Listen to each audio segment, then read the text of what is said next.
भागवत धर्म की महिमा कितनी अद्भुत है। मानस जी में गोस्वामी जी ने एक बड़ी सुंदर बात कही, महाराज जी बहुत प्यारी बात। जे ज्ञान मान विमत, जे ज्ञान मान विमत, भव भय हरणि भक्ति न आदरी, ते पाय सुर दुर्लभ पदादपि, परत हम देखत हरि। वेद भगवान जो स्तुति कर रहे हैं राम जी की, तो कह रहे हैं कि जो ज्ञान के गुमान में मतवाले हो रहे हैं, भगवान की भक्ति का आदर जिन्होंने नहीं किया, जो भगवान की भक्ति भवभय हारिणी है, उस भक्ति का आदर नहीं किया, तो देव दुर्लभ पद पर पहुंचने के बाद भी उनको हमने नीचे गिरते हुए देखा है। ये वेद भगवान कह रहे हैं। ये है भगवान की भक्ति की महिमा।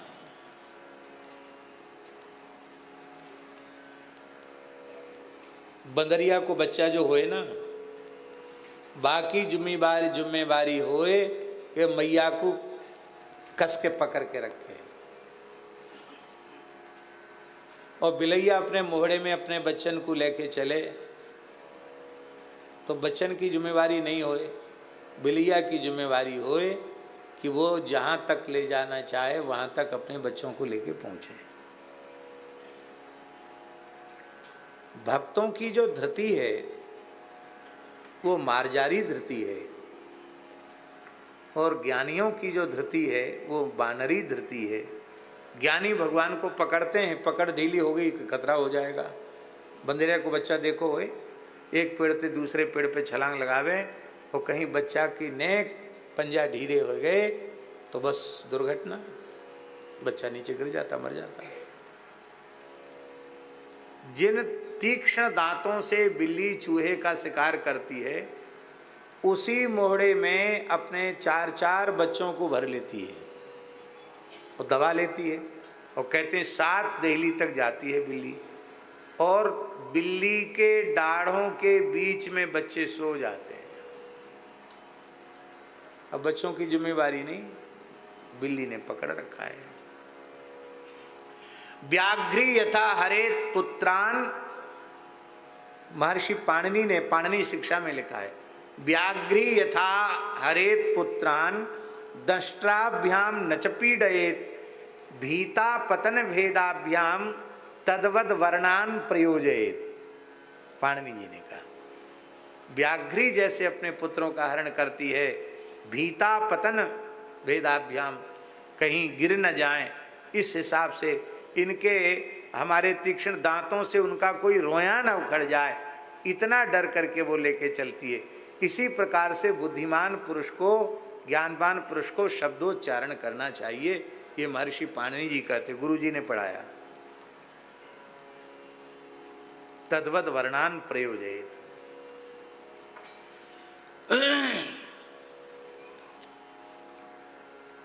भागवत धर्म की महिमा नारद जी ने अपने चरित्र के माध्यम से समझाई। श्री शौनकादि ऋषियों का प्रश्न था कि भगवान, वैराग्य होना बड़ा कठिन है, और युवावस्था में परीक्षित को वैराग्य हो गया। बड़े बड़े राजा महाराजा जिस समृद्धि को देखकर लालायित होते थे, अरे कहाँ तक कहें इंद्रादि देवता भी उनके ऐश्वर्य को देखकर लालायित होते थे, उस ऐश्वर्य को भरी युवावस्था में बमन के समान त्याग दिया और अनशन व्रत लेकर परमहंस चक्र चूड़ामणि सुखदेव जी के चरणों में बैठकर सत्संग करने लगे। तो ये वैराग्य कैसे उनको हो गया? राजर्षि परीक्षित के जन्म का वृत्तांत आप कृपा करके समझाइए। इसके उत्तर में श्री सूत जी महाराज ने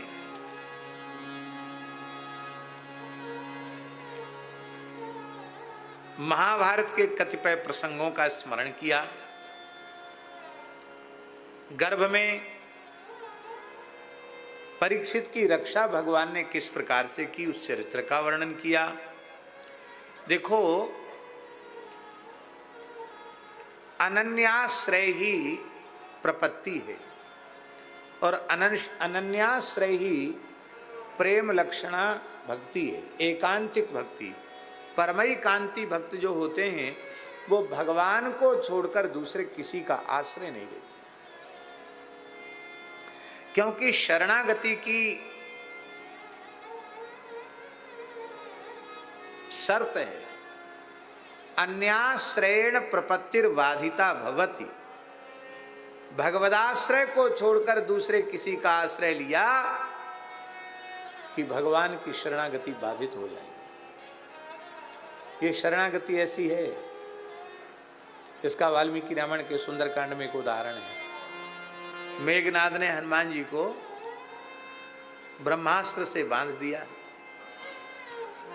अब वो तो मंत्रात्मक बंधन था, पतली सी रस्सी दिखाई पड़ रही थी।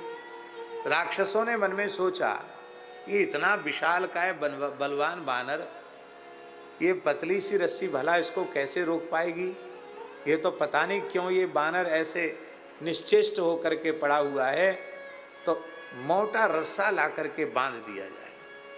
तो सन बलकल का मोटा रस्सा ला करके राक्षसों ने हनुमान जी को बांधा, और हनुमान जी को जैसे मोटे रस्से से बांधा, ब्रह्मास्त्र अंतर्धान हो गया। क्योंकि ब्रह्मास्त्र किसी दूसरे अस्त्र का बंधन सहन करता नहीं, वो अंतर्धान हो गया। वैसे तो कठिन था हनुमान जी का छूटना, मंत्रात्मक बंधन था। तब धिक्कारा है, मेघनाद ने कहा कि अरे मूर्खो, तुमने हमारे सब किए कराए पे पानी फेर दिया। क्यों? उस मंत्रात्मक बंधन को ये बानर नहीं तोड़ सकता था, किंतु ये मोटा रस्सा जिसको तुम सोच रहे उसको तोड़ना कठिन है, ये तो चटपट टूटेगा। और ऐसे ही हुआ। तो जैसे ब्रह्मास्त्र दूसरे बंधन को सहन नहीं करता, ऐसी शरणागति अन्याश्रय को सहन नहीं करती। और एक बड़ी विलक्षण बात है, पांडवों में सब भगवान के भक्त हैं। पांचों पांडव भक्त हैं। द्रौपदी परम भक्ता है। पांडवों से अधिक भक्त है द्रौपदी। पांडवों में जितनी भक्ति है उससे ज्यादा भक्ति द्रौपदी में।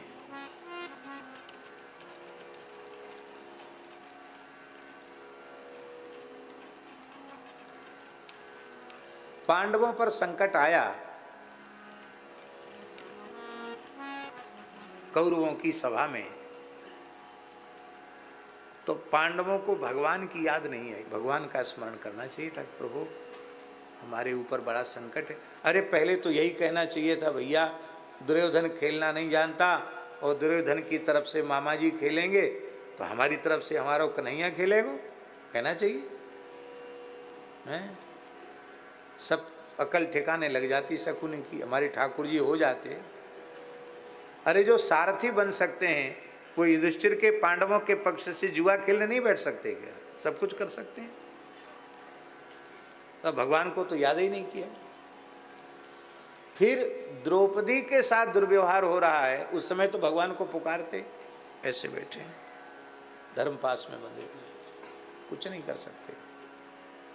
और द्रौपदी ने पहले बड़े बूढ़ों की ओर देखा कि जिस सभा में गुरु द्रोणाचार्य बैठे हों, कुलगुरु कृपाचार्य बैठे हों, पितामह भीष्म बैठे हों, उस सभा में मेरे साथ कोई अन्याय नहीं हो सकता। बड़े बड़े जो महानुभाव थे उनकी ओर देखा, लेकिन वे सब नीचा सिर किए बैठे रहे, किसी ने कुछ नहीं कहा। तब पुनः द्रौपदी ने कृपाचार्य की ओर देखा। ये भाव दाक्षिणात्याचार्य श्री पराशर भट्टाचार्य जी का है कि पुनः द्रौपदी ने कृपाचार्य जी की ओर देखा। क्यों देखा? बोले आप अपने नाम के अर्थ को तो विचार कर ले, आपके नाम में ही कृपा शब्द जुड़ा हुआ है। आप कृपा नहीं करोगे तो कौन कृपा करेगा? आप कृपा करो। जब चित्त निर्मल होता है तो लंबे चौड़े व्याख्यान देने की आवश्यकता नहीं पड़ती, संकेत में ज्ञान हो जाता है। द्रौपदी का चित्र गुरुजी इतना निर्मल है कि कृपाचार्य बोले नहीं, ऐसी एक उंगली उठाई। जो तू अनेकों की ओर द्रौपदी देख रही है, यही तेरे संकट का कारण है। तू एक श्री कृष्ण को पुकार। तब द्वारिकावासी श्री कृष्ण को जब द्रौपदी ने पुकारा है, ठाकुर जी वहीं थे, कहीं गए नहीं थे, क्योंकि वे तो सर्वगत सर्वरूप सर्वमय हैं। पर द्रौपदी ने द्वारिका नाथ कहकर पुकारा, तो द्रौपदी की वाणी को सत्य करने के लिए भगवान वहां से द्वारिका गए और फिर आए। इसमें थोड़ी सी देरी हो गई। भगवान ने वस्त्रावतार ग्रहण किया, भगवान ने वस्त्रावतार ग्रहण कर लिया। द्रौपदी का भगवत विश्वास पांडवों से अधिक है, इसलिए द्रौपदी श्रेष्ठ वक्ता है।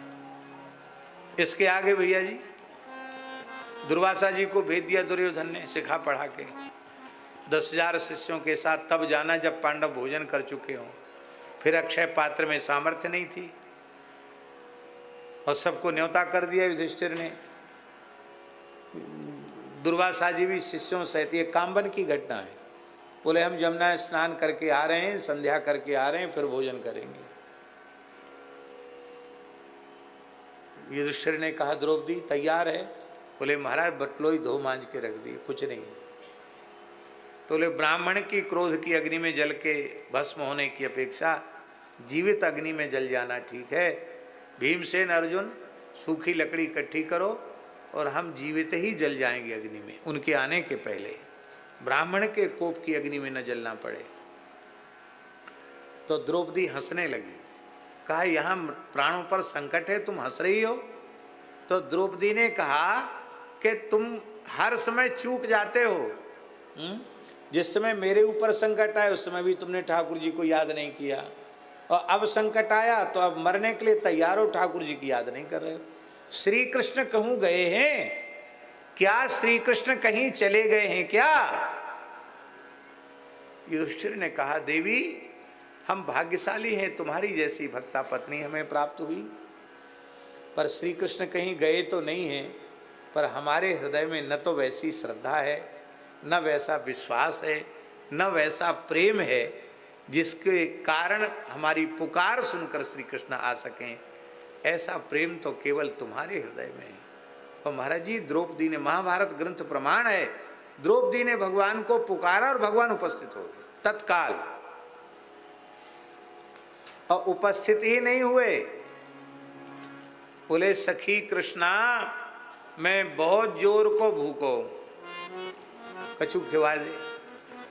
क्यों? बोले हम भोजन की थाली पे बैठे और मैंने आचमन कर लियो, अमृतोपस्तरणमसि स्वाहा, ग्रास देने वाले थे तब तक तुमने बुला लिया। तो थाली की भूख कितनी तेज होए तुम्हें खबर होगी। भूख लगी होए और सजी हुई थाली सामने आ जाए तो और जल्दी भूख लगती। हमें यहाँ साधुओं में तो लंबी जय बोलते हैं, और जिसे भूख लगी उसको तो लगता है हे भगवान जल्दी जय पूरी हो जाए, गोविंदाय नमो नमः जल्दी करें। तो महाराज ठाकुर जी ने कहा मैं बहुत जोर का भूखा हूं। बोले खाने के लिए नहीं बुलाया, खिलाने के लिए बुलाया है। आपके गुरु महाराज 10,000 चेलों को लेके बैठे हैं, अभी आने वाले हैं थोड़ी देर में, उनकी व्यवस्था करने के लिए आपको बुलाया है, खाने के लिए थोड़ी बुलाया आपको। भगवान बोले पहले मेरे तो पेट में कछु पहुंचे। द्रौपदी रो पड़ी कि यह जीवन का कैसा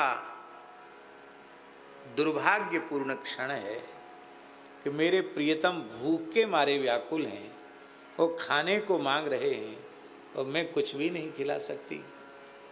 रोते हुए कहा कि अब हंसी मत करो, अब मेरे पास इस समय कुछ नहीं है। हे केशव केवल तुम्हारा आश्रय है और मेरे पास कुछ नहीं है। तब श्री ठाकुर जी ने कहा कि द्रौपदी तुम तो बहुत उदार हृदया हो, इतनी कृपणता तुम्हारे भीतर कहाँ से आ गई?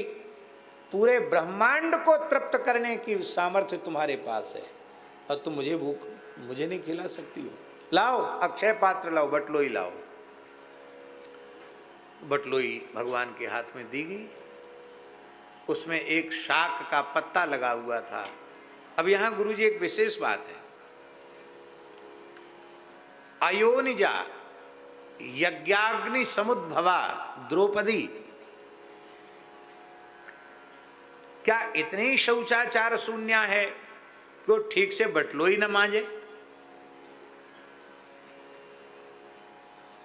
हमारे यहाँ तो पुराने संतों में खाकचौक वाले महाराज जी, पानी का दाग बर्तन में लगा रह जाए तो उसको सकरा मानते थे। पानी का दाग भी नहीं लगना चाहिए। और द्रौपदी जैसी, याज्ञ से नहीं द्रौपदी, और वो ऐसे मांजेगी कि उसमें जूठा लगा रह जाए, और जूठा भगवान खाएंगे, ये कल्पना ठीक नहीं है। अरे जिनके संकल्प से अनंतानंत ब्रह्मांड प्रकट हो जाते हैं, क्या उन श्री कृष्ण के संकल्प से बटलोई में शाकपत्र प्रकट नहीं हो सकता? श्री कृष्ण लीला कर रहे हैं, उन्होंने संकल्प किया, बटलोई में शाकपत्र लगा था, ये उनके संकल्प से प्रकट हुआ। उस पत्र को हथेली पर रखा और अनेन विश्वात्मा तृप्यंताम कहकर जैसे ही पाया और थोड़ा जल पिया कि महाराज पूरे ब्रह्मांड के चींटी से लेकर ब्रह्मा जी तक के पेट फूल गए, सबका पेट भर गया। और महाराज जी दुर्वासा जी की 10,000 शिष्यों के सहित ये हालत हो गई, उनके श्वास लेना मुश्किल पड़ गया। इतना ऐसे लगा जिसने ठूस कर किसी ने यहाँ तक भर दिया हो। हमारे यहाँ कहते हैं ना कि चतुर्वेदी जी ने इतना ज़्यादा खा लिया, पंगत में झीम लिया, इतने अधिक गुलाब जामुन खा लिए कि उनको खटिया पर लेकर आना पड़ा। तो लोगों ने सोचा कहीं बीच में ही ये वीर गति को प्राप्त न हो जाएं, तो उनको वैद्य के पास ले जाए, क्योंकि सांस ऊर्ध्व श्वास चल रही थी। तो वैद्य ने कहा कि कोई बात नहीं चौबे जी, अभी तुरंत इलाज करता हूँ, ये चूरन घोल करके एक घूंट पी लो, पत्थर भी खाया हुआ होगा तो हजम हो जाएगा। तो चौबे जी ने कहा कि अरे मूर्खाधिराज, इतने चूरन की जगह पेट में होते तो एक गुलाब जामुन और खा लेते, इतनी जगह है कहाँ जो हम कुछ खा सकें। तो जैसी उनकी हालत भई ना, ऐसी ही हालत उससे भी गई हुई थी हालत दुर्वासा जी की और उनके चेलों की हो गई। बोले गुरुजी हुआ क्या? अभी तो कड़ाके की भूख लग रही थी, अब तो यहाँ तक अन्न भर गया, क्या बात है? बोले अब बात कुछ नहीं है, 10 दिशाओं में भाग जाओ। क्यों? एक अम्बरीश भक्त से टकराने से तो हमारी क्या हालत हुई, चक्र से हमारी पीठ जल गई है, देख लो काले काले दाग पड़े हुए हैं। और 5 पांडव हैं, सबके सब भक्त हैं, द्रौपदी परम भक्ता है, ये सब श्री कृष्ण की लीला है, तुम लोग भाग जाओ। सब चेले गुरु जी को छोड़ के भाग गए। और भगवान ने भीमसेन अर्जुन को सिखा पढ़ा के भेजा। बोले जाओ उनको कहो महाराज 1-2 की रसोई हो तो कोई बात नहीं है, 10,000 संतों की रसोई और इस बेकार चली जाए, वो कहेंगे अब हम खा ही नहीं सकते, बिल्कुल खा नहीं सकते, एक कण नहीं खा सकते। बोले महाराज अब आप बताओ, हमारी तो श्रद्धा है, कुछ ना कुछ तो खाना पड़ेगा। तो कहेंगे देखो हम प्रसाद पाते तो कुछ ना कुछ तुम्हें आशीर्वाद देते, तो अच्छा वरदान मांग लो, आशीर्वाद मांग लो। तो भगवान ने पहले से सिखा के भेजा था, तुम जाके कहना कि जो हमसे अकारण दिन रात जलते हैं और द्वेष करते हैं, उनका समूल नाश हो जाए, ऐसा वरदान मांग लेना। तो कौरव अकारण जलते हैं, उनके समूल नाश का वरदान मांग लिया। और एक बात ग्रंथ में नहीं है पर साधुओं में प्रसिद्ध है, कोई न कोई आधार उसका रहा होगा, कि दुर्वासा जी ने कहा भीमसेन हम बहुत प्रसन्न हैं, एक वरदान तुम अपने लिए प्राइवेट वरदान मांग लो, स्वतंत्र वरदान मांग लो। बोले महाराज हमारी खुराक बहुत ज़्यादा है, कान पे जरूर चढ़ा के जब मैदान जाते हैं तो बहुत देर लगती है, भाई ज़्यादा खाएगा तो ज़्यादा देर बैठना पड़ेगा। तो हमारा विचार है कि प्रसाद पाने की सेवा तो हम यथावत रखेंगे, पर डोललाल जाने की सेवा मामा शकुनी के पास चली जाए। तब से कहावत है, खाएं भीम हगें शकुनी।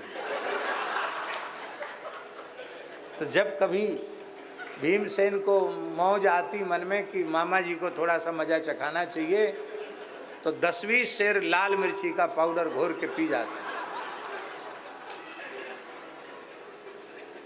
बोलो वृंदावन बिहारी। जिसका विश्वास दृढ़ है वही श्रेष्ठ भक्त है। कुंती भी परम भक्ता हैं, द्रौपदी परम भक्ता हैं, पांडव परम भक्त हैं, पर गुरुजी कुंती का भगवत विश्वास बहुत अधिक है, पांडवों से भी अधिक है, पर कुंती से भी अधिक भगवत विश्वास द्रौपदी का है। और एक जो बात हम कहने जा रहे हैं, द्रौपदी से भी अधिक भगवत विश्वास उत्तरा का है।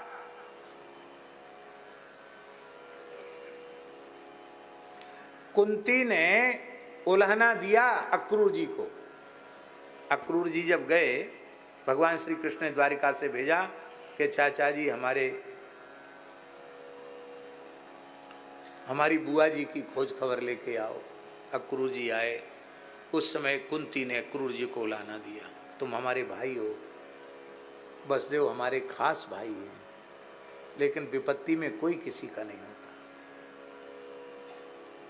इस लिखा हुआ है ग्रंथ में। कुंती ने उलाना दिया बसदेव जी को कि भाई ने हमारी इस संकट में सहायता नहीं की, मैं कितनी विपत्ति में रही, क्या क्या नहीं मेरे साथ किया, मेरे पुत्रों के साथ हुआ।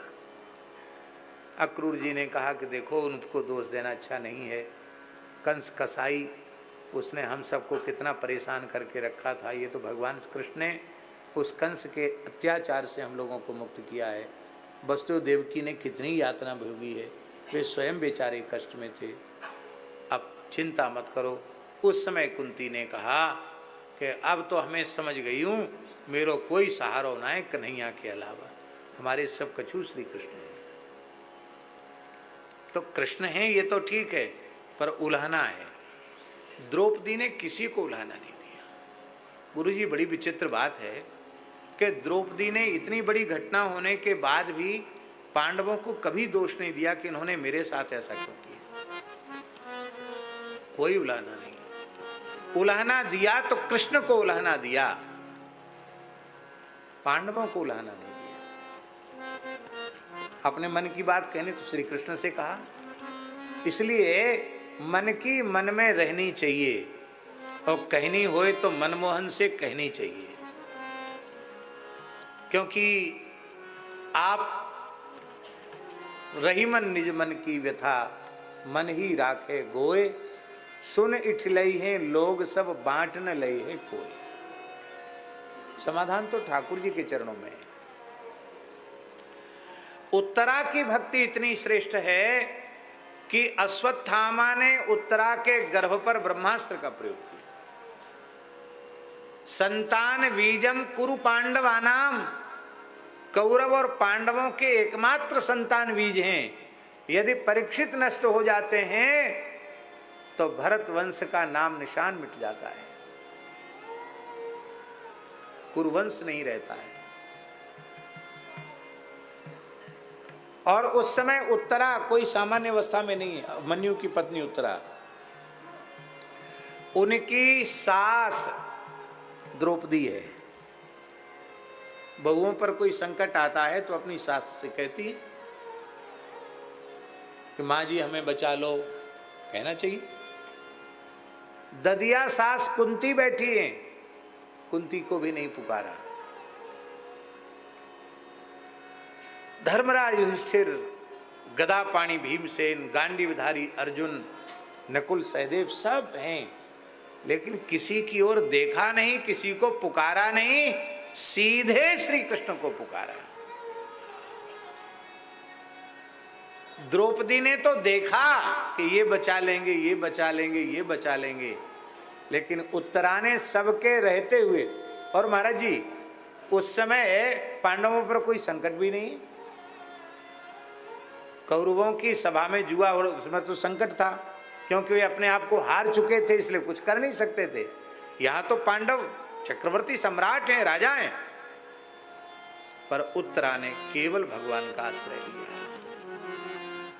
और उत्तरा ने भगवान से कहा कि हे प्रभु, पाहि पाहि महायोगी देव देव जगत्पते, नान्यम त्वदभयं पश्ये यत्र मृत्यु परस्परम। हे महायोगिन, हे जगतपते, हमारी रक्षा करो, हमारी रक्षा करो, क्योंकि नान्यम त्वदभयं पश्ये, इस विश्व विराट ब्रह्मांड में आपके अतिरिक्त अभय प्रदाता और कोई दूसरा नहीं है। अभयदान देने में आप ही समर्थ हैं, क्योंकि संसार की स्थिति तो ऐसी है, यत्र मृत्यु परस्परम, कोई किसी का रक्षक नहीं है, एक दूसरे के काल बने हुए हैं, एक दूसरे के भक्षक बने हुए हैं। तो तुम अपनी रक्षा की प्रार्थना कर रही हो?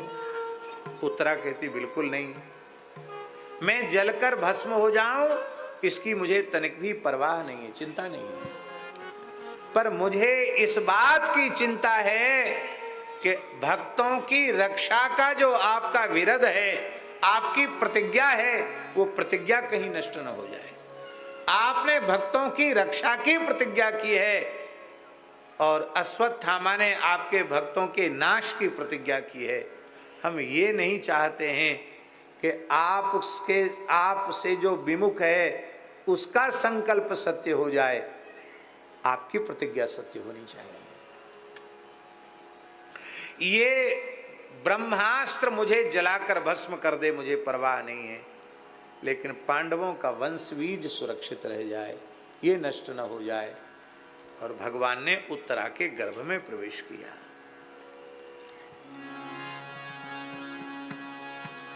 गर्भवास से बचने के लिए कितने कितने साधन करते हैं महात्मा लोग, द्वारा किसी माँ के गर्भ में न जाना पड़े, और वह भगवान उत्तरा के गर्भ में प्रविष्ट हो गए परीक्षित की रक्षा करने के लिए।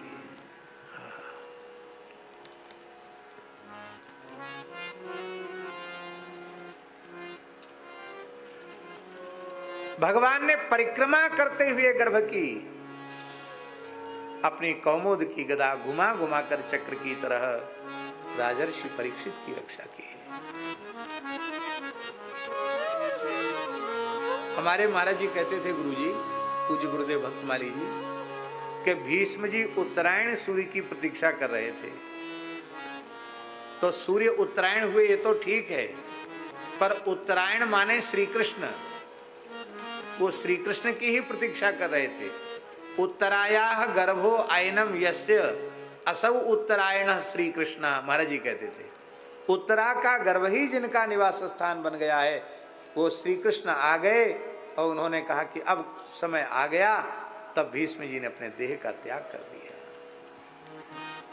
परीक्षित से संबंध है, पांडव तो फुफेरे भाई हैं, पर परीक्षित तो सहोदर भ्राता है, एक ही उदर में रहे हैं, सहोदर भ्राता है। सृष्टि में सबसे अधिक भाग्यशाली हैं परीक्षित, सर्वाधिक भाग्यशाली हैं परीक्षित। क्यों? ध्रुव जी को 5 वर्ष की अवस्था में 6 महीने की अल्प आयु में भगवत साक्षात्कार हो रहा ब्रज में ध्रुव टीला पर परीक्षित को तो गर्भ में ही भगवान का साक्षात्कार हो गया। एक क्षण 2 क्षण के लिए जब तक गर्भ में परीक्षित हैं, तब तक भगवान उनके साथ है। और एक विशेष बात, जब परीक्षित का जन्म हुआ तो अस्त्र के प्रभाव से परीक्षित की पुनः मृत्यु हो गई। ऐसा लगा मरा हुआ बालक पैदा हुआ। उत्तरा ने रुदन आरंभ किया, भगवान श्री कृष्ण का स्मरण किया, भगवान प्रकट हो गए। भगवान ने मृत परीक्षित की देह को अपनी अंक में लिया और बड़ी प्रेम भरी दया भरी दृष्टि से परीक्षित की ओर देखा और कहा, यदि अर्जुन में मेरी निष्कपट प्रीति हो तो ये बालक जीवित हो जाए। अर्जुन उपलक्षण है, मानो भगवान ने अपने भक्तों में जो प्रेम है उसकी शपथ ली, उसको दांव पर लगाया। यदि भक्तों में मेरा निष्कपट प्रेम है तो ये बालक जीवित हो जाए। और भगवान की करुणा भरी दृष्टि पड़ने से परीक्षित को पुनः प्राणों का संचार हो गया, क्योंकि एक बार तो उन्हें मरना पड़ेगा, नहीं तो ब्रह्मास्त्र झूठा हो जाएगा। पुनः भगवान ने उनको जीवन दिया। तो गर्भ में भगवत साक्षात्कार और फिर भगवान की गोद में जब प्राणों का संचार हुआ तो नेत्र खोले तो सबसे पहले श्री कृष्ण को ही देखा। अपनी जन्मदात्री माता का मुख भी नहीं देखा, सबसे पहले किसी का मुख दर्शन किया तो श्री कृष्ण चंद्र के मुख चंद्र का दर्शन किया। ऐसे भाग्यशाली है परीक्षित, कोई सामान्य व्यक्ति नहीं है परीक्षित, श्रवण भक्ति के आचार्य हैं।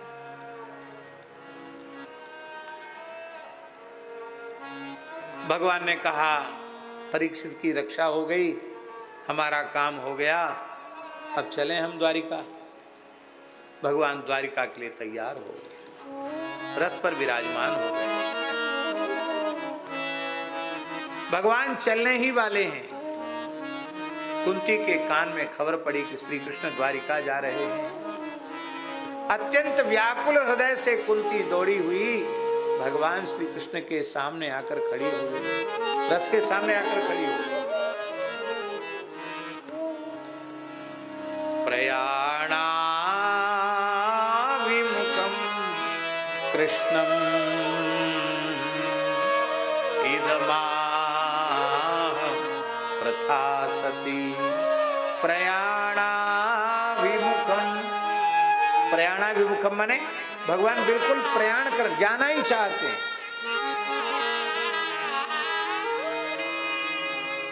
कुंती ने कहा, कृष्ण मेरी बात सुनकर के तब जाओ। रो रही है कुंती। भगवान श्री कृष्ण रथ से नीचे उतरा, कहा, बुआ जी अब क्या काम बाकी रह गया, अब क्यों रो रही हो? बोले, कछु पूछो मत, हमें अपने मन की सबरी बात कर लेने दो। जो कछु मैं कह वो चाह रही हूं, आप धैर्य पूर्वक सुन लो। ये भागवत की सबसे पहली स्तुति है, कुंती स्तुति, बड़ी प्यारी स्तुति है। श्री कृष्ण गोविंद हरे मुरारे, हे नाथ नारायण वासुदेव। श्री कृष्ण गोविंद हरे मुरारे, हे नाथ नारायण वासुदेव। श्री कृष्ण गोविंद हरे मुरारे,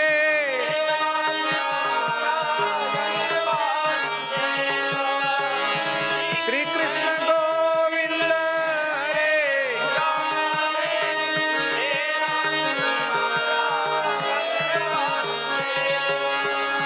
हे नाथ नारायण वासुदेव, हे नाथ नारायण वासुदेव, हे नाथ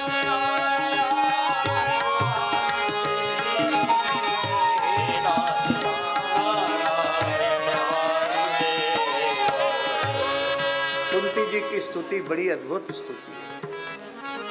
कुंती जी ने कहा, नमस्ये पुरुषं त्वाद्यमीश्वरं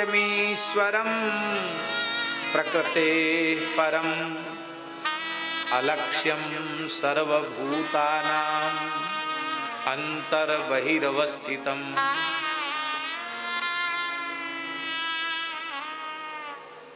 हे प्रभु, हे परम पुरुष श्री कृष्ण, मैं आपके चरणों में प्रणाम करती हूँ।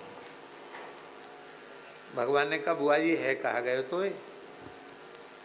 आप मेरी बुआ, मैं आपको भतीजो, मैं आपके चरणन में झुक के प्रणाम करूं और आप हमें आशीर्वाद दो। आज उल्टी गंगा कैसे बह रही हो? कुंती कहती हैं पुरुषम, वस्तुतः सृष्टि में पुरुष एकमात्र आप ही है। इसलिए परब्रह्म का स्तवन वेद में जिन मंत्रों से किया गया है उसे पुरुष सूक्त कहा जाता है। क्या कहा जाता? पुरुष सूक्त। पुरुष माने क्या होता है श्रीकांत जी? पुरुष माने होता है इस पुरी में जो अंतर्यामी रूप से शयन करे, उसका नाम है पुरुष। इसलिए पुरुष शब्द का अर्थ ही सर्वांतर्यामी श्री कृष्ण है। सभी शरीरों में वही विद्यमान है। हे भगवान, आप ईश्वर हैं। ईश्वर माने आप सर्वेश्वर हैं और प्रकृते परम, आप प्रकृति से परे हैं, प्रकृति के अधीश्वर हैं। और प्रभु केवल आप जीवों के भीतर नहीं हैं, बाहर भी आप हैं।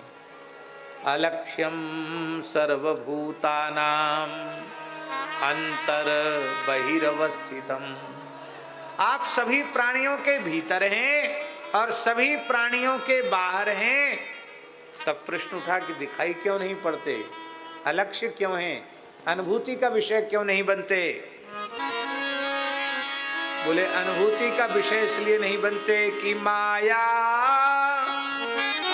जवनिकाच्छन्नम अज्ञाधोक्षजमव्ययम् न लक्ष्य से मूढ़दृशा नटो नाट्यधरो यथा। आपने अपने आप को माया के पर्दे में छिपा रखा है। जैसे कठपुतली का नाच नचाने वाला सूत्रधार सूत अपनी उंगलियों में पुरो लेता है धागे और स्वयं पर्दे के पीछे छिपकर बैठता है और उंगली हिलाता है, और दर्शक लोग अनुभव करते हैं कि कठपुतली हंस रही है, नाच रही है, रोए रही है, गाए रही है। वस्तुतः वो तो लकड़ी की पुतलिका, वो न हंस सके, न गाए सके, न रोए सके, न चल सके, न नाच सके, न बोल सके। क्रिया भी सूत्रधार कर रहा है और बोल भी वही रहा है। ऐसी हे प्रभु, आप सूत्रधार हैं और ब्रह्मा, सामान्य प्राणी से लेकर ब्रह्मा जी तक सब आपके हाथ की कठपुतली है।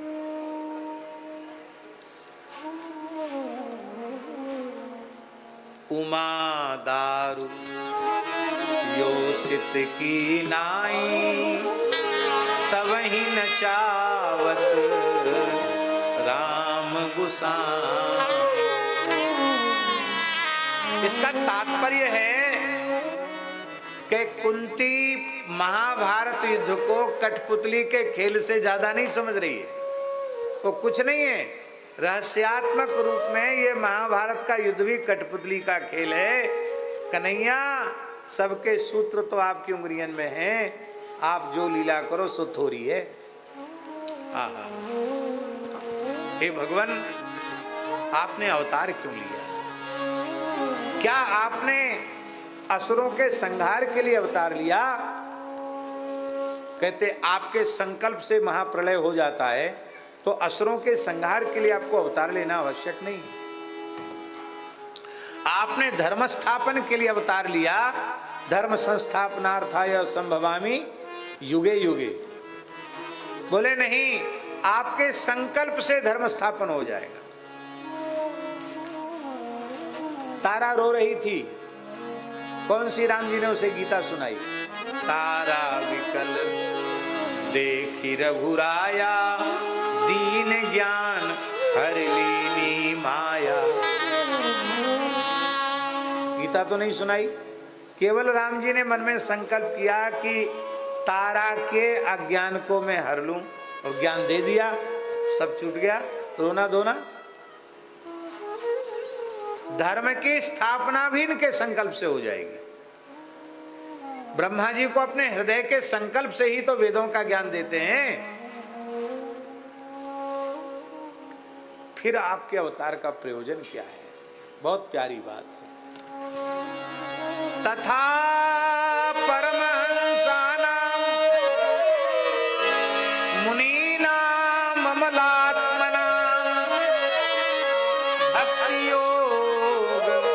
विधानार्थम कथम पश्येम स्त्रिया। कि नाथ, अमलात्मा विमलात्मा मननशील परमहंस महात्माओं को भक्ति योग प्रदान करने के लिए आपने अवतार लिया। हम लोगों का जो शरीर है और इंद्रियां हैं, ये संसार के पदार्थों को भोग करके और अनुभव करते हैं कि चलो बढ़िया आँख से रूप देखा, कान से बढ़िया संगीत सुना, नाक से सुगंध सूंघी, जिह्वा से बढ़िया खट्टे मीठे चरपरे पदार्थ खाए, अरे आज तो आनंद आ गया। कृतार्थता का अनुभव करते हैं, यद्यपि वो कृतार्थता का अनुभव नहीं है, पर फिर भी हम लोग करते हैं कि नहीं करते हैं? तो हम लोगों के देहेंद्रियादि प्राकृत रूप रसगंध शब्द स्पर्श का अनुभव करके आंशिक कृतकृत्यता का अनुभव तो करते ही हैं, पर जिन सनकादिकों के जैसे, शुकदेव जी के जैसे परमहंस महात्मा हैं, जिनका ना तो लौकिक भोगों की ओर ना पारलौकिक भोगों की ओर जिनका आकर्षण है, जो सर्वथा आकर्षण से शून्य है, संसार का उत्कृष्ट से उत्कृष्ट रूप रस गंध शब्द स्पर्श, उसकी ओर स्वप्न में भी उनकी वृत्ति नहीं जाती। ब्रह्मलोक तक भोगों से वैराग्य हो चुका है उनको। अब ऐसे जो तत्वज्ञानी महात्मा हैं, उनको शरीर लेने का क्या फल मिला? संसार के भोग में तो उनकी इंद्रियां जा नहीं रही हैं, पारलोक के भोगों का आकर्षण नहीं है, तो उनका शरीर तो बेकार हो गया कि नहीं हो गया? तो उन परमहंस महात्माओं के देहेंद्रियादि को सफल बनाने के लिए आपने अवतार लिया है। श्री नारद सुख सनकादि भी आंख भर के आपको देखें, आपकी मीठी मृतक जियावनी वाणी को कानों से सुने, आपके दिव्य श्रीअंग की चरण कमल की मकरंद सुगंध का आग्रहण करें, आपके मधुराति मधुर नाम के माधुर्य का अनुभव करें। राम नाम लड्डू गोपाल नाम खीर, हरि को नाम मिश्री आए घोर घोर पी, हमारे साधुओं में कहावत। इसलिए संतों का आहार ही हरि नाम है, यही मीठा है, बहुत मीठा है। तो सनकादिक शुकदेव जैसे जो महात्मा हैं, उनको भी भक्ति योग का विधान करने के लिए आपने अवतार लिया है। इसका तात्पर्य है गुरुजी कि भक्ति योग के द्वारा ही देहेंद्रियादि की सफलता है। ज्ञानियों के देहेंद्रियादि का साफल्य भी भगवत भक्ति में है, भगवत प्रेम में है। इसलिए जो सर्वोच्च कोटि का ज्ञानी होता है, वो सर्वोच्च कोटि का भक्त भी होता है। भगवान आदि शंकराचार्य सर्वोच्च कोटि के ज्ञानी हैं और सर्वोच्च कोटि के भक्त भी हैं। दूसरा कोई माने न माने, हम मानते हैं सर्वोच्च कोटि के भक्त हैं।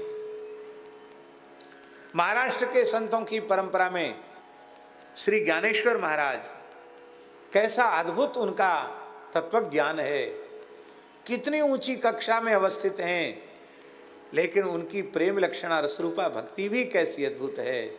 उनके ज्ञान का आदर स्वयं पंढरीनाथ जी करते हैं, उन्हें आचार्य रूप में अनुभव करते हैं। भगवान आचार्य के जैसी मर्यादा ज्ञानेश्वर महाराज के साथ रखते हैं, और कितने उच्च कोटि के भक्त हैं। इसलिए साधना के सामान्य धरातल पर भेद है, पर सर्वोच्च अवस्था में पहुंचने के बाद ज्ञान भक्ति में भेद मिट जाता है। तो भक्ति की ऐसी महिमा है कि ज्ञान योगियों के देहेंद्रियादि का साफल्य भी भगवान की भक्ति में है। तो उनको भक्ति योग का विधान करने के लिए भगवान प्रभु आपने अवतार लिया है। और भगवान, मैं तो सामान्य स्त्री हूं, मैं आपके स्वरूप का कैसे अनुभव करूं, कैसे समझूं? और कुंती कहती हमको ज़्यादा समझने की आवश्यकता भी नहीं है, क्योंकि मैं जितना समझ चुकी हूँ उतना ही मेरे लिए पर्याप्त है। तो ठाकुर जी ने कहा कि बुआ जी आप कहाँ समझ चुकी हैं, हम बताए तो जो कम से कम कि आपने हमें कहाँ समझो।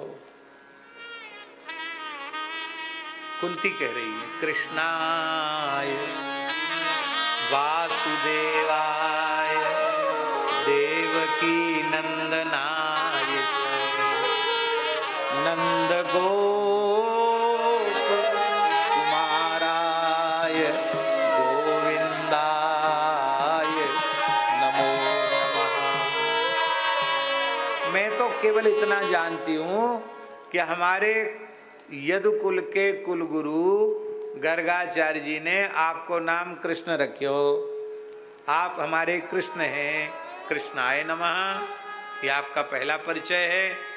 दूसरा परिचय, आप हमारे खास भतीजे हैं, हमारे भैया वसुदेव हैं, उनके आप लाला हैं, वासुदेवाय, आप वासुदेव हैं।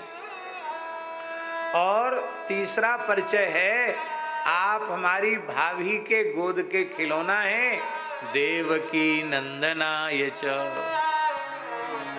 पर ये परिचय भी कुछ बहिरंग है। आपका अत्यंत अंतरंग परिचय है कि नंद गोप कुमाराय, आप नंद बाबा के लाडले सपूत हैं, लाला हैं। गोविंदाय नमो नमः, आप गोविंद हैं, आपको प्रणाम है। आहा, हमारे महाराज जी एक बड़ी प्यारी बात झाजी कहते थे, गोविंद क्यों कहा कुंती ने? तो गाह विंदती थी गोविंद। तो कुंती मानो ये कह रही हैं कि प्रभु ये जो आपके भक्तों के विरोधी विमुख हैं ना, ये तो कसाई के जैसे हैं और मैं बूढ़ी गाय के जैसी हूं। 4-5 ब्यात है जाएं तो गैया को फिर वृद्ध ही माना जाता है, तो मैं बूढ़ी गाय के जैसी हूं, फिर भी मुझे परवाह नहीं है, क्योंकि आप गोविंद हैं, आप मेरे रक्षक हैं, इसलिए मुझे किसी की परवाह, किसी का भय नहीं है, किसी की चिंता नहीं है। ऐसे हे गोविंद, हे गौओं के रक्षक, आप हमारी रक्षा करें। इसी तरह से द्रौपदी ने कौरवों की सभा में भैया जी गोविंद कहकर पुकारा। मानो द्रौपदी के मन में भी यही भाव था कि आप गोविंद हैं और मैं गाय हूं, ये कसाईयों के बीच में घिर गई हूं, आप ही मेरी रक्षा कीजिए। देखो सच्ची बात यह है कि कोई मनुष्य यदि यह अहंकार करता है कि मैं गोसेवा करता हूं या गोरक्षा के काम में लगा हुआ हूं, तो मेरे विचार से उससे बड़ा मूर्ख और कोई दूसरा नहीं होगा। भैया गैयान की रक्षा करने वाले तो गिरिराज बाबा हैं, ग्वारिया गोपाल हैं, गोविंद हैं। और आज भी पूरे देश में जो बड़ी बड़ी गौशालाओं का संचालन हो रहा है, दोनों प्रधान जनसेवक बैठे हैं, सरकारों से सहयोग हो रहा है, वो भी उन सरकारों से सहयोग हो रहा है जिनके मन में कहीं गोरक्षा की भावना है। देश में इस प्रकार की पवित्र विचारधारा का शासन नहीं होता तो चाहे राजस्थान में, चाहे उत्तराखंड में, चाहे उत्तर प्रदेश में, मध्य प्रदेश में, गुजरात में, जहाँ कोई ट्रस्ट और कोई व्यक्तियों का समुदाय ये विश्वास करता है कि मैं कर रहा हूँ, मेरे द्वारा हो रहा है, उससे बड़ा कोई मूर्ख नहीं है। हमारी तो ऐसी मान्यता है, भैया ठाकुर जी ही गैयान की सेवा कर रहे हैं। जहाँ कहीं जड़खोर गोधाम का श्रीकांत जी लगभग 2-2.5 करोड़ रुपए महीने का खर्च है। हमको लोगों ने संस्थापक अध्यक्ष बना रखा है, निमित्त हैं नाम मात्र के। पर हमसे कोई पूछे, आजकल आ जाते हैं ना पूछने वाले, व्यवस्था कहाँ से हुई पूछो, तो हमसे कोई हिसाब पूछे तो हम तो हाथ खड़े कर देंगे, भैया हम ना जाने कैसी व्यवस्था होती है। चलो जो ऑफिस में बैठे हैं काम देख रहे हैं उनसे पूछो, वो भी नहीं बता सकते। तो होती है जन सामान्य के द्वारा ही सेवा, लेकिन ये सेवा की भावना भीतर जगाने वाला कौन है? ये सेवा की भावना जो जागृत करते हैं वो गोविंद के अलावा और कोई दूसरा नहीं है। बड़े बड़े काम इस शासन में हुए हैं जो बिल्कुल असंभव जैसे थे। कश्मीर में धारा 370 और 30 धारा समाप्त हुई, कोई सोच भी नहीं सकता था। उसमें जब चर्चा उठती थी तो लोग कहते थे कि ये सब बेकार की पागलपने की बातें, ये हो ही नहीं सकता है, और हो गया।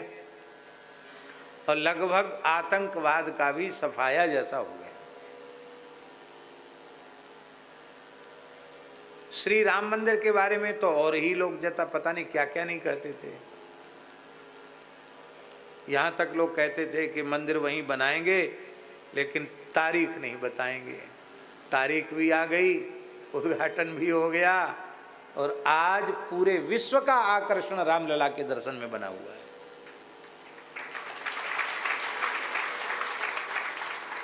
अभी कुछ समय पहले ये चल रहा था कि भाई ये वक्फ बोर्ड वाला कैसे खत्म होगा, ये तो हो ही नहीं सकता है, क्योंकि कुर्सी के लालची और तुष्टीकरण ही जिनका एकमात्र सिद्धांत है, उस विचारधारा के लोगों ने तो देश को पता नहीं कहाँ ले जाकर खड़ा कर दिया था। और लोग कहते थे कि ये तो जानबूझकर सरकार में न रहने के डोल कर रहे हैं, वो प्रस्ताव गिर जाएगा और सरकार गिर जाएगी, फिर पता नहीं क्या होगा। लेकिन भगवान की कृपा हुई, वो भी ठीक हो गया, पारित हो गया बहुमत से, पूर्ण बहुमत से राज्यसभा में भी पारित हो गया। और इतना ही नहीं, इतनी बड़ी संख्या उत्तर प्रदेश में है, लेकिन गोरक्ष पीठाधीश्वर योगी बाबा बैठे हैं, किसी ने चू नहीं किया। मध्य प्रदेश में भी किसी ने चू नहीं किया, महाराष्ट्र में भी कुछ नहीं, गुजरात में भी कुछ नहीं। हाँ, पश्चिम बंगाल में उपद्रव हो रहा है। ये तो होगा, कब तक होगा? तब तक रहेगा उपद्रव जब तक भारतीय जनता पार्टी की सरकार बंगाल की धरती पर पूर्ण बहुमत से नहीं आ जाती। हम यहाँ कोई वोट मांगने नहीं बैठे हैं, लेकिन ये बात हम कह रहे हैं, राष्ट्र के हित का चिंतन करते हुए बात कह रहे हैं कि आजकल सोशल मीडिया में बात कहीं से कहीं तक पहुंच जाती है। बंगाल की धरती से जिनका संबंध जुड़ा है, बंगाल के जो नागरिक हैं, जिनका आरडी ईमानदारी से बंगाल का बना हुआ है, पश्चिम बंगाल का, उन सबको चुनाव के समय पूर्ण संगठित होकर के और मतदान करना चाहिए। बंगाल को बचाने के लिए मतदान करना चाहिए। बांग्लादेश जैसी, और अभी भी हिंदू अल्पसंख्यक नहीं है, वहां बहुसंख्यक है हिंदू, पर बटा हुआ है। इसलिए बंगाल में जो भी लोग हैं हिंदू सनातनी विचारधारा के, उनके मतों का पूर्ण ध्रुवीकरण होना चाहिए और उस सत्ता का सफाया होना चाहिए, और भारतीय जनता पार्टी की विचारधारा की सरकार पूर्ण परिपूर्ण बहुमत के साथ वहां आनी चाहिए, नहीं तो और अधिक उपद्रव वहां होगा।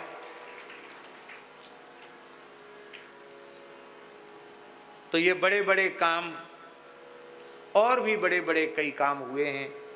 राष्ट्र का चहुमुखी विकास कैसा हो रहा है, हुआ है, कितनी शासन के काम में पारदर्शिता है, ये सब बातें तो आप सब प्रत्यक्ष देख रहे हैं, उसमें प्रमाण की आवश्यकता नहीं है।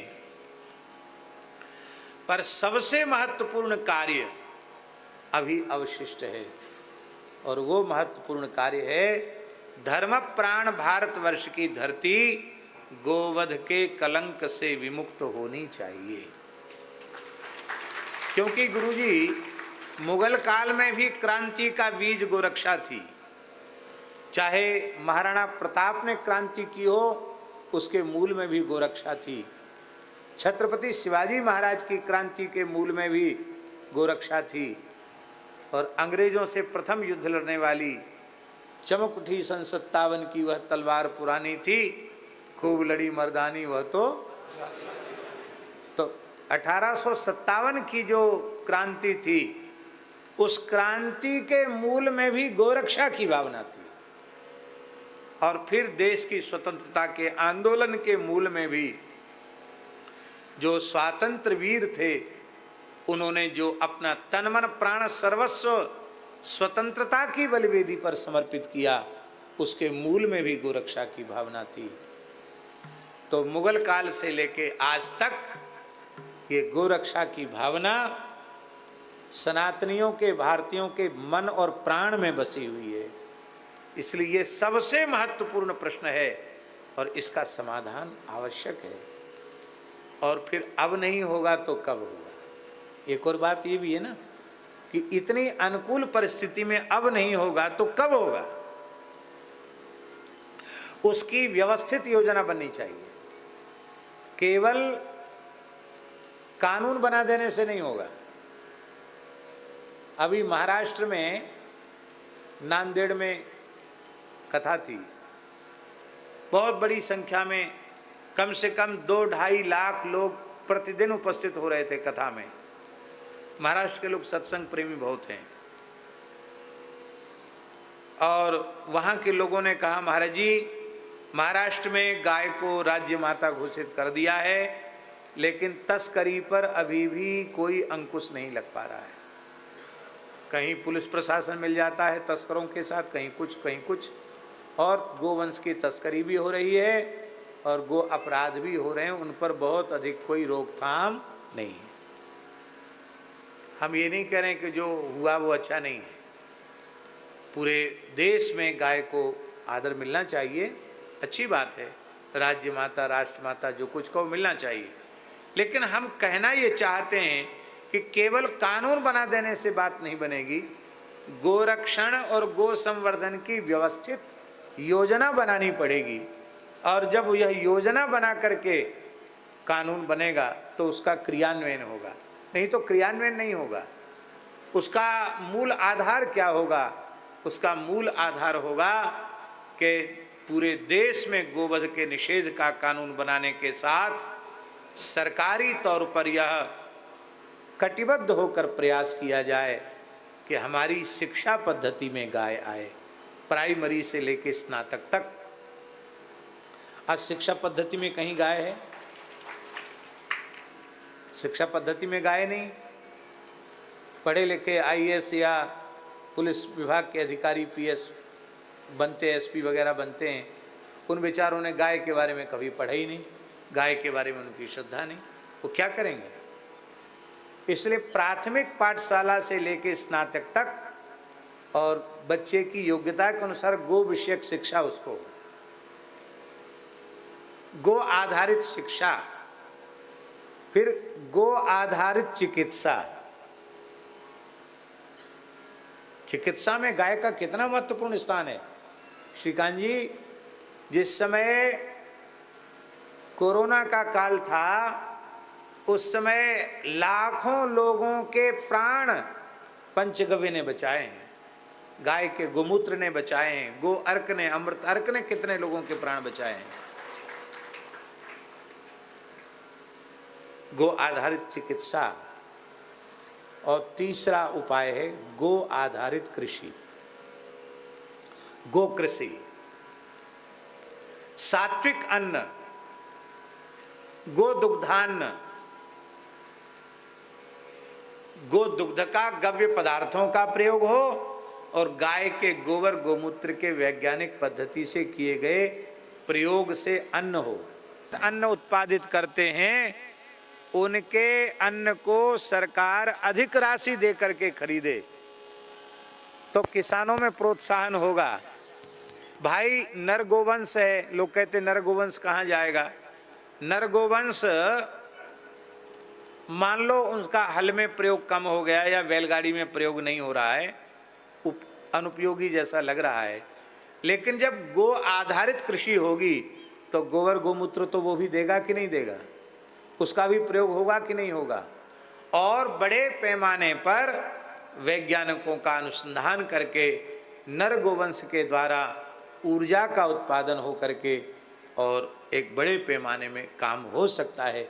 इच्छा शक्ति हो तो क्या नहीं हो सकता है। संसार में कोई भी वस्तु व्यक्ति पदार्थ अनुपयोगी नहीं है, सब उपयोगी है। योजकस्तत्र दुर्लभः, योजक दुर्लभ है, कोई चीज व्यर्थ नहीं है भगवान की सृष्टि में। फिर वृषभ तो धर्म का स्वरूप है, वो व्यर्थ हो जाएगा तो धर्म ही नहीं रहेगा। इसलिए संपूर्ण गोवंश, चाहे नर गोवंश हो अथवा गाय हो, मादा गोवंश हो, वो अत्यंत उपयोगी। हम विश्वास रखते हैं कि भगवान इसी सरकार को यह श्रेय देंगे कि स्वतंत्र भारत में गोवध के कलंक से विमुक्त देश को हम लोग देखेंगे। और सच्ची बात बतावें तो श्री मलुकदास जी की जयंती चल रही है, हम लोग तो इसी आशा में जी रहे हैं कि हमारे जीवन काल में ये हो जाए तो सब हो गया, गोवध के कलंक से भारत की धरती मुक्त हो जाए। इसके लिए हम लोगों को क्या करना चाहिए, ये काम सरकार के हैं, हम लोगों को क्या करना चाहिए, हम लोगों को गोरक्षार्थ नित्य भगवान से प्रार्थना करनी चाहिए। उसमें कोई पैसा का खर्च नहीं है, ये हम कर सकते हैं। दूसरा कार्य हमको करना चाहिए कि हमें व्यक्तिगत जीवन में गव्य पदार्थों के सेवन की प्रतिज्ञा करनी चाहिए कि हम भारतीय वेद लक्षणा देसी गाय के दूध दही घी का ही प्रयोग अपनी देवाराधन में करेंगे, देव पूजा में करेंगे, श्राद्ध आदि में करेंगे और अपने आहार के रूप में, अपने परिवार के आहार के रूप में उसी का प्रयोग करेंगे। आवश्यकता आविष्कार की जननी है, एक सूत्र है। आप विचार करो कि मान लो वृंदावन के सभी लोग एक साथ निश्चय कर लें कि हम तो भाई बाजार का अप्रामाणिक दूध जो अन्य अन्य पशुओं का है, जर्सी का है या भैंस का, भेड़ बकरी का है, वो दही उपयोग करेंगे, उसी से ठाकुर सेवा करेंगे, उसी से अतिथि का सत्कार करेंगे, दूसरी चीज हम खरीदेंगे ही नहीं, लेंगे ही नहीं।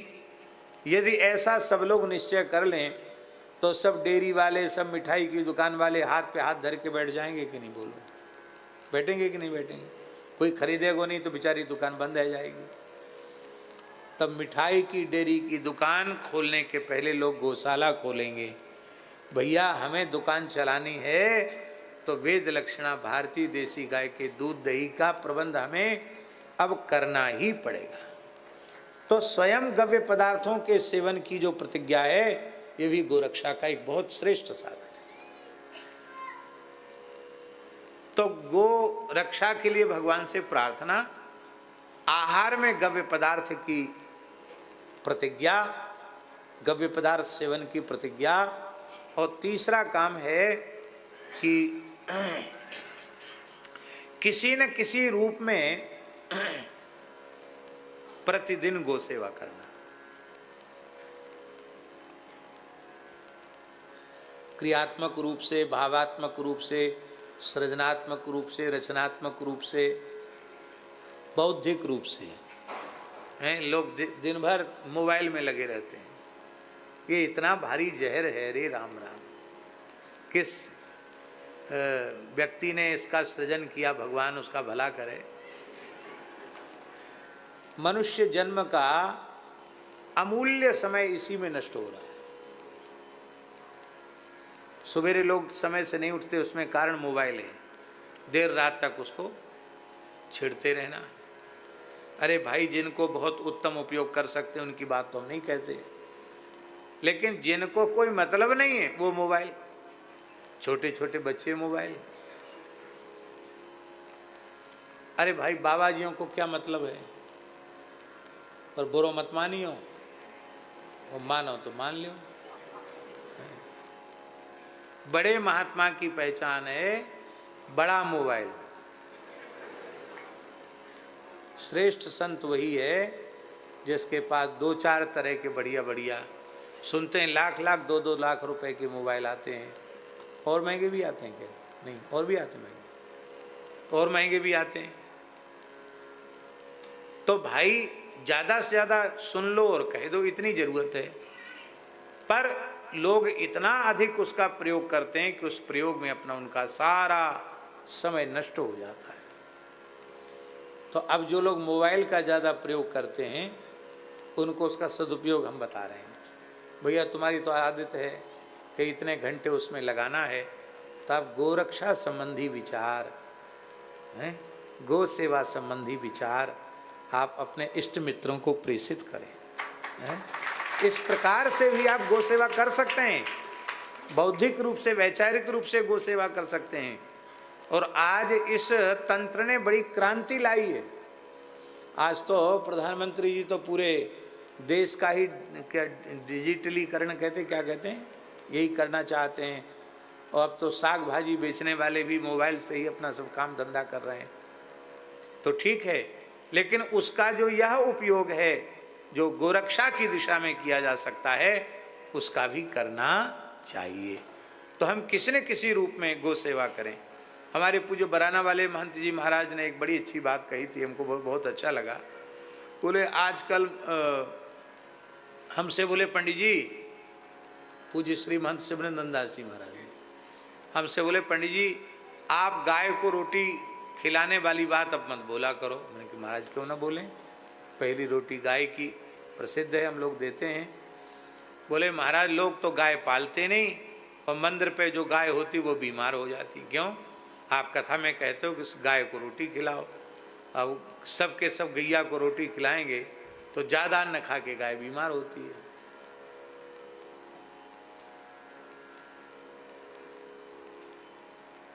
बीमार नहीं होती, कई बार तो गाय पधार जाती है, इतना अन्न लोग खिला देते हैं। गोपाष्टमी को इतना खिला देंगे कि गैया का गोलोकवास जल्दी हो जाए। तब बराना वाले महंत जी ने एक बड़ी अच्छी बात बताई। बोले रोटी निकालने की बात आप मत कहो, अब माताओं को प्रेरणा दो कि भाई जब रोटी बनाना शुरू करती हैं, आटा परात में रखा तो एक कटोरी भर के आटा एक कनस्तर में या एक घड़ा में रख दो, ये गोग्रास हो गया। और जब वो पूरा घड़ा या कनस्तर भर जाए तो आपके आसपास जो भी गौशाला हो उसमें दे दो, गैया के न्यार में, गैया की सानी में पड़ जाएगा, गैया भी स्वस्थ और आपके द्वारा गोग्रास भी होगी। ठीक, किसी न किसी प्रकार से गो सेवा करनी। आपके पास कोई सामर्थ्य नहीं है तो गौशाला में जाकर गोबर उठा दिया, सफाई कर दी, गाय की सानी बना दी। और महाराज जी गाय समृद्धि का मूल है। आप्त्र में जहाँ जड़कोर गोधाम स्थित है, आप तो पधारे हैं जड़कोर, वहाँ के जो जाट और गुजर हैं जो अधिक संख्या में हैं वहाँ, वही सब प्राय अपनी गौशाला में गौसेवक हैं। आपको सुनकर आश्चर्य होगा, एक एक घर में 50-50 हजार रुपए का महीना जा रहा है। सब सेवा कर रहे हैं और 10-12 हजार 15 हजार उनकी सेवा के अनुरूप सबको तनख्वाह मिल रही है। एक एक घर में 50-50 हजार रुपये महीने तक जा रहा है। और घर की खेती उनकी छोटी मोटी जो भी है वो अलग है, घर में गैया है और दूध बेच लेते वो अलग है, इतना पैसा जा रहा है। हमारे देखते देखते जड़खोर के आसपास के गांव में समृद्धि फिर से लौट आई है। और एक दूसरी बात आपको बतावें कि गाय से दूर होने के अब कोई धंधा था नहीं और व्यसनों में पड़े थे। अब वो दिन भर गौ सेवा करते हैं और साधु महात्माओं का दर्शन करते हैं, तो उनका ऊट पटांग खाना पीना भी ठाकुर जी की कृपा से, गौ माता की कृपा से बंद हो गया और अब उनके घरों में भी सात्विकता लौट के आ गई। तो गाय जो है वो समृद्धि का मूल है। सात्विक समृद्धि यदि राष्ट्र चाहता है तो वह गोरक्षण के माध्यम से ही संभव है, और कोई उसका दूसरा उपाय नहीं है। तो भैया गोविंद शब्द पर ये गाय की चर्चा आ गई। हम गाय को भी प्रणाम करते हैं और गोविंद को भी प्रणाम करते हैं। कृष्णाय वासुदेवाय, कृष्णाय वासुदेवाय, देवकी नंदनाय च, देवकी नंदनाय च, नंद गोप कुमाराय, कुमाराय, गोविंदाय नमो नमः। गोविंदाय भागवत जी के बारे में लिखा है, कोई एक श्लोक रोज पढ़ ले, एक न पढ़ सके आधा श्लोक पढ़ ले, आधा न पढ़ सके चौथाई पढ़ ले, तो भी श्री कृष्ण वल्लभी भी विराजते, अपनी शक्तियों के सहित राधा रानी गोपियों के सहित श्री कृष्ण उसके घर में रहते, ऐसा लिखा है। आप पूरे श्लोक याद नहीं कर सकते, इतना ही याद कर लो, कृष्णाय वासुदेवाय, देवकी नंदनाय च, नंद गोप कुमाराय, गोविंदाय नमो नमः। आप कहो हम तो बिना पढ़े लिखे हम तो ज़्यादा याद ही नहीं कर सकते, 32 अक्षर का अनुष्टुप छंद का श्लोक भी याद नहीं कर सकते। तो एक बात है, इतना तो याद आपको हो जाएगा कि नहीं, गोविंदाय नमो नमः, गोविंदाय नमो नमः। अब ये बताओ किसको याद नहीं हुआ? जिसको याद ना हुआ वो हाथ खड़ा कर दे। ये तो बड़े बुद्धिमान हैं सब ब्रजवासी श्रोता हैं, नहीं तो कई जगह तो हाथ खड़े कर देते याद होने पर भी, वो समझते नहीं किस बात पे हाथ खड़ा करवा रहे हैं। गोविंदाय नमो नमः, ये तो सुनते ही याद हो गया। तो भैया ज्यादा कुछ न कर सको तो रोज कीर्तन कर लो, गोविंदाय नमो नमः,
कुंती ने कहा, बड़ी प्यारी बात है, कुंती जी ने कहा कि प्रभु सारे संसार में मेरे संबंध में लोग यही कहते थे कि कुंती अनाथ है, और वस्तुतः कुंती अनाथ थी संसार की दृष्टि में। पांडु का निधन हो गया, छोटे छोटे पुत्र हैं, धृतराष्ट्र यही चाहता है कि इसका कैसे सर्वनाश हो जाए, लाक्षागृह में जलाकर मारने का षड्यंत्र क्या क्या नहीं किया। कोई सहयोगी नहीं है कुंती का, लोक की दृष्टि में कुंती अनाथ है, पर कुंती ने कभी अपने को अनाथ नहीं माना। त्वयैव नाथेन मुहुर विपद गणात, त्वयैव नाथेन। संसार भले ही मुझे अनाथ कहता हो, पर जगन्नाथ, विश्वनाथ, द्वारिकानाथ के होते हुए, रघुनाथ के होते हुए भला मैं अनाथ कैसे। भगवान को सबसे ज्यादा पीड़ा तब होती है जब कोई जीव अपने को अनाथ कहता है। इसका मतलब है कि वो भगवान की सत्ता का अपलाप कर रहा है, भगवान की सत्ता को ठुकरा रहा है। भगवान है तो वह अनाथ कैसा। जब जगन्नाथ हैं तो फिर हम अनाथ कैसे। यदि भगवान ने ये घोषणा कर दी होती कि हम केवल महात्माओं के नाथ हैं, भक्तों के नाथ हैं, तब तो हम लोग किनारे हो जाते। पर वो तो जगन्नाथ हैं, जगत में तो सब तरह के लोग हैं। हम बुरे से बुरे हैं तो भी हम ठाकुर जी के हैं, ठाकुर जी हमारे अच्छे हैं तो भी ठाकुर जी के। और हे प्रभु, मेरे इस विश्वास ने ही चमत्कार कर दिया। जिस कुंती को सब लोग अनाथ कहते थे, उस कुंती का 5 पुत्रों के सहित बाल बांका नहीं हुआ। कहां कहां विशाल महाग्ने पुरुषाद दर्शना असत सभाया वनवास कृच्छतः मृधे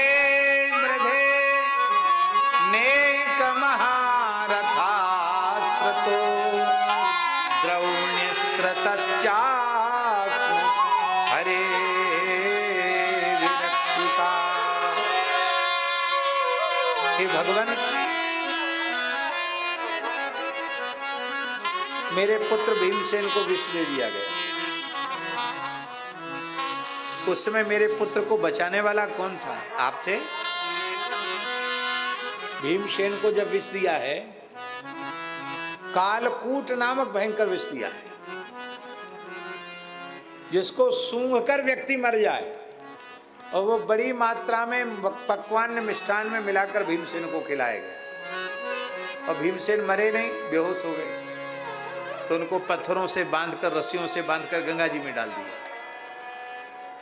तो ये चले आए, और भीमसेन, भगवान की इच्छा है, नहीं तो कोई ऐसे नागलोक में पहुंच जाएगा। भीमसेन नागलोक पहुंच गए। नागों ने उस बालक भीमसेन को डसा, तो विषस्य विषमौषधम, वो विष का प्रभाव डसने से खत्म हो गया। जैसे ही होश आया भीमसेन को, बड़े बड़े नागों को उठा उठा के पटकने लगे। नाग दौड़े दौड़े नागराज वासुकी के पास गए। बोले, भगवान महाराज रक्षा करो, एक बालक नागलोक का काल बन करके आया है, बड़े बड़े नागों को पटक पटक कर मार रहा है। नेत्र बंद किए वासुकी नाग ने, और उन्होंने कहा, अरे वो तो हमारा देवता है। बोलो भक्तवत्सल भगवान की। क्योंकि कुंती के पिता जो कुंती भोज हैं, वो मेरे परम मित्र, और मेरे मित्र की पुत्री होने के नाते कुंती मेरी बेटी है, और ये कुंती का पुत्र है तो मेरा देवता है। मैं नाना हूं और तुम सब मामा हो। भगवान जब कृपा करते हैं तो नागलोक में भी नाना मामा मिल जाते हैं। तो भांजे को आदर पूर्वक ला, भीमसेन को आदर पूर्वक लाया गया और गोद में बिठाया और कहा, बेटा मैं तुम्हारा नाना लगता हूँ, मुझे प्रणाम करो। भीमसेन ने कहा, आप हमारे नाना जी कब से हो गए? तो पूरी बात बताई, ऐसे हम तुम्हारे नाना हुए। तब भीमसेन ने वासुकी नाग के चरणों में प्रणाम किया, बहुत सत्कार किया, उबटन लगाकर स्नान कराया, और बोले, देखो हमारे नागलोक में 7 कुंड हैं अमृत के, इनको पी लेने से हजारों हाथियों का बल तुम्हें प्राप्त हो जाएगा। ये कुंड अक्षय हैं, पी जाने के बाद फिर भर जाते हैं। तो तुम जितना पी सको उतना पी लो। वो तो सोचते थे कि 10-5 किलो पिएगा, ज़्यादा पिएगा तो। पर भीमसेन 7 कुंड पी गए, एक बार में ही सफाचट सब पूरा पी गए। बोले भाई नाती हो तो ऐसा हो। बोले अब इसको पचाना पड़ेगा, थोड़ा विश्राम में चले जाओ। तो 7 दिन तक भीमसेन सोए। अब देखिए कितना समय हो गया भैया जी। इतने समय तक कुंती शांत भाव से बैठी हैं। सबको पता चल गया कि भीमसेन लौट के नहीं आए, इसका मतलब उनको मार दिया गया है। पर कुंती का विश्वास, त्वयैव नाथेन, जब श्री कृष्ण मेरे नाथ हैं तो मेरे पुत्र का कुछ नहीं बिगड़ सकता। और 7-8 दिन के बाद भीमसेन कुर्ता टोपी पहन के, आभूषण पहन के, नागलोक के दिव्य आभूषण पहन करके अपनी मां के गोद में आ गए। विशाल महाग्ने लाक्षागृह को जला, लाक्षागृह में हमको जलाने का षड्यंत्र किया गया। लाख की आग कितनी भयंकर हो सकती है, आप सोचिए। उस लाक्षागृह की आग से हमको बचाया। बड़े बड़े नरभक्षी राक्षसों से बचाया। असत्सभाया, यहां एक बड़ी ऊंची बात है। जिस सभा में पितामह भीष्म बैठे हो, गुरु द्रोणाचार्य बैठे हो, कृपाचार्य बैठे हो, महात्मा विदुर बैठे हो, और उस सभा को असत सभा कह दिया जाए। 12 महाभागवत में एक महाभागवत में भीष्म जी, और उस सभा को असत सभा कहा जा रहा है जिसमें बड़े बड़े महापुरुष बैठे हैं। इसका मतलब है कोई बड़े बड़े महापुरुषों की उपस्थिति से कोई सभा सत्सभा नहीं होती है। उस सभा में क्या किया जा रहा है ये महत्वपूर्ण है। भले ही सामान्य लोगों की सभा है, पर उसमें खूब झूम के कीर्तन किया जा रहा है, कथा हो रही है, कीर्तन हो रहा है, तो वो सत्सभा है। और बड़े बड़े महापुरुषों के सामने भी यदि जुआ खेलने जैसा निंद्य कर्म किया जा रहा है, तो इतने बड़े सत्पुरुषों के होते हुए भी वो सभा असत सभा है। वनवास के कष्ट से रक्षा की, और अभी अभी मेरे एकमात्र वंश बीज उत्तरा के गर्भ में स्थित परीक्षित की भी आपने रक्षा की। इसलिए भगवान अब तो मैं कुछ मांगना चाहती हूं आपसे। जिस समय कुंती ने कहा कि मैं कुछ चाहती हूं आपसे, तो संत मत है भैया जी कि देवता थर थर कांपने लगे। लोकपाल, दिक्पाल, इंद्रादि देवता थर थर कांपने लगे। वे मन में विचार करने लगे कि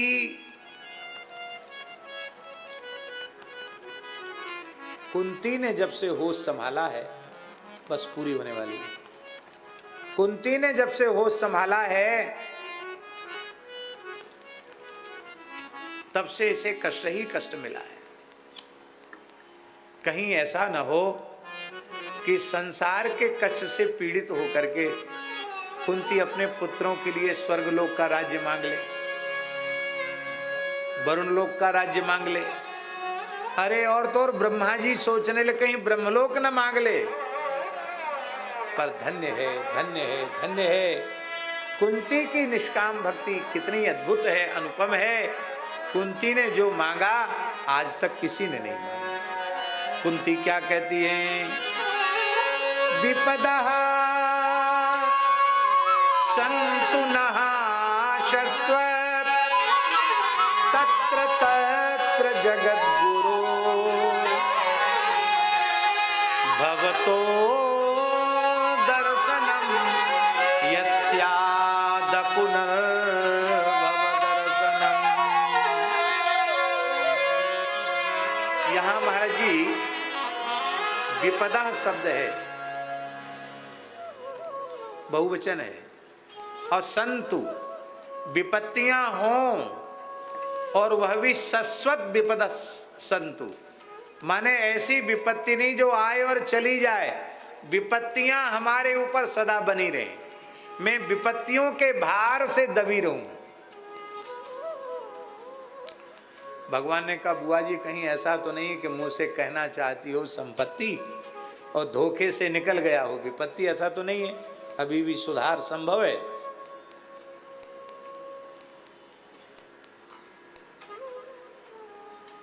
तो बोले नहीं नहीं ये कोई भूल में नहीं मांग रहे, बहुत सोच समझ के मांग रहे। हे जगत गुरु विपदशंतु न सस्वत नह, नह का अर्थ क्या है? हाँ, ये और अकेले के लिए विपत्ति मांग रही सो नहीं, नह अस्माकम नह, हम सबके ऊपर विपत्ति ही बनी रहे। भगवान ने कहा लोग विपत्ति से तो घबराते हैं, कहते देखो अब हमें विपत्तियों में भी स्वाद आने लग गया है। हमको पहले बुखार बहुत आता था, तो एक हमारे मोहल्ले में वैद्य जी थे, उड़िया वैद्य जी, उड़िया बाबा ज्ञान गुदरी में, तो उनने कुछ दिन तो हमको दवाई दी, बाद में देखा कि ये तो ऐसा विचित्र है, इसको बुखार छोड़ता ही नहीं। तो एक बार तो हम गए दवाई लेने, तो हमको देख के वो कंबल ओढ़ के, हम जब घुसे तब तो बैठे थे और हमारे सामने पहुंचने के पहले कंबल ओढ़ के लेट गए, हु करने लगे। बोले बाबा तुम चले जाओ, तेरो इलाज करते करते मैं बीमार रहेगा, तू जा। तो हमने कहा कि महाराज जी को कहा, महाराज जी बोले उनसे पूछ के आना कि कोई दवाई बता दो हम लेते रहेंगे। तो उन्होंने कहा कि 90 दिन तक महासुदर्शन चूर्ण गर्म पानी के साथ 1 चम्मच रोज लो, 90 दिन तक। हमको ऐसा लगता है कि इसलिए उन्हें इतना लंबा इलाज बता दिया कि 3 महीना तो कम से कम ये ना आवे। अब वो इतना कड़वा चूर्ण होता महासुदर्शन कि उसके बाद मिश्री भी खाओ तो थोड़ी देर तो मिश्री का भी स्वाद नहीं आता, इतना कड़वा होता है। पर 4-6 दिन तो उसको खाने में बहुत नाक मुंह सिकोड़ते और बड़ा ऐसा लगता, अभी भी याद आती तो मुंह कड़वा हो जाता है, इतना महाराज। तो ऐसा वो चूर्ण, लेकिन 10 दिन के बाद उसी में स्वाद आने लग गया। महाराज जी बोले देखो पंडित जी, कटु भी रस है, उसमें रस खोजो तो आस्वादन मिलेगा कटुक रस का, इसलिए तुम अश्रद्धा पूर्वक ले रहे हो, इसलिए दवाई का फायदा नहीं होता है, श्रद्धा पूर्वक लो। तो जैसे चिरायता का काढ़ा पीने वाले को कुछ समय में चिरायते में भी स्वाद आता है, माँ सुदर्शन की फंकी लेने वाले को कुछ समय बाद उसमें भी स्वाद आने लग जाता है। कुंती बोली हम तो विपत्ति भोगते भोगते हम तो विपत्ति में स्वाद आने लग गया। तो विपत्ति में स्वाद, बोले हाँ, भवतो दर्शनम यत्स्यात्, ये विपत्तियां आपका दर्शन कराने वाली हैं। हमारे ऊपर विपत्ति न होती तो द्वारिका का ऐश्वर्य छोड़कर आप हमारे सामने न होते, और जब तक हमारे ऊपर विपत्ति थी तब तक आप सब छोड़ के यहीं खड़े थे, और जब हमारे पुत्र को राज्य मिल गया, हमारी विजय हो गई, सब संकट के बादल छट गए, आप कहते हमारो काम है गयो, अब तो बुआ जी हम द्वारिका जाएंगे। तो ऐसी संपत्ति चूल्हे भार में जाए, जाके आए वे सो आप हमसे दूर चले जाएं। भवतो दर्शनम यत्स्यात्, ये विपत्तियां आपका दर्शन कराने वाली हैं। भवतो दर्शनम यत्स्यात् अपुनर्भव दर्शनम, आपका दर्शन अपुनर्भव है, अर्थात आपका दर्शन करने वाले को जन्म मृत्यु के चक्र में पड़ना नहीं पड़ता। अब देखिए महाराज जी, इसमें लगता है कि कुंती विपत्ति मांग रही है, लेकिन कुंती विपत्ति नहीं मांग रही है। विपत्ति वस्तुतः विपत्ति है ही नहीं। संसार की कोई भी विपत्ति कब तक रहेगी? अरे तब तक रहेगी ना जब तक जीवन है, उसके बाद तो क्या रहेगी? मरे फिर गए, कौन कहाँ जाएगा भगवान जाने। रोग भी शरीर में कब तक रहेगा? जब शरीर ही सदा नहीं रहेगा तो रोग कब तक रहेगा? जब शरीर संसार ही अनित्य है तो शरीर संसार के संपर्क संबंध से प्राप्त होने वाली विपत्ति नित्य कैसे हो सकती है? संसार की विपत्ति विपत्ति नहीं है, सबसे बड़ी विपत्ति है तब विमुख अनेकों जन्म गए, अस्थावर जंगम रूप धरे, यह पुनरावृत्ति मिटा दीजिए, हे नंद किशोर दया सागर। ये बार बार पैदा होना, बार बार मरना, यही सबसे भारी विपत्ति है। और इस विपत्ति से छुटकारा आपके दर्शन से होता है। अच्छा भैया जी एक बात बताओ, भगवान के दर्शन से बड़ी कोई संपत्ति है क्या? इसका मतलब है कुंती भगवत दर्शन रूप संपत्ति मांग रही है और बार बार पैदा होना, बार बार मरना, जन्म मृत्यु के चक्र में पड़ना, इसको विपत्ति मान रही है। इस विपत्ति से छुटकारा और श्री कृष्ण के मुखचंद्र के दर्शन रूप संपत्ति की अभिलाषा कर रही है। और वस्तुतः यही वैष्णवों का धन है। आप लोग जगन्नाथपुरी गए?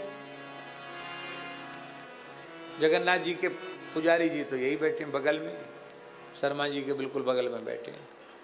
जगन्नाथ जी के बिल्कुल पुजारी परिवार में से हैं ये, जगन्नाथपुरी के। वहाँ जगन्नाथ जी में एक भजन गाया जाता, वो पूरा नहीं बोलेंगे, थोड़ा सा बोलेंगे। ठाकुर भले विराजे जी उड़ीसा जगन्नाथपुरी में, ठाकुर भले विराजे जी उड़ीसा जगन्नाथपुरी में, ठाकुर भले विराजे जी उड़ीसा जगन्नाथपुरी में, ठाकुर भले विराजे जी उड़ीसा जगन्नाथ। कब से छोड़ी मथुरा नगरी, कब से छोड़ी काशी,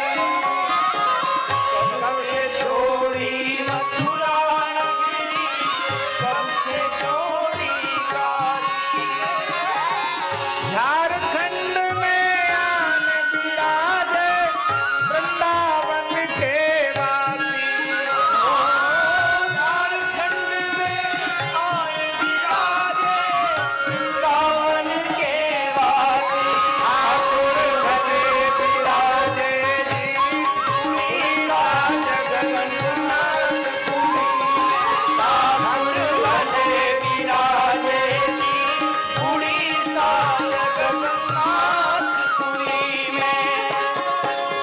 अब इसी भजन में आगे आता है, उड़िया मांगे खिचड़ी, बंगाली मांगे भात, उड़िया मांगे खिचड़ी, बंगाली मांगे भात, साधु मांगे दर्शन तेरा, साधु मांगे दर्शन तेरा, और महाप्रसाद ठाकुर भले विराजे जी उड़ीसा जगन्नाथपुरी में, ठाकुर भले विराजे जी उड़ीसा जगन्नाथपुरी में, ठाकुर भले विराजे जी उड़ीसा जगन्नाथपुरी इसका मतलब साधु मांगे दर्शन तेरा,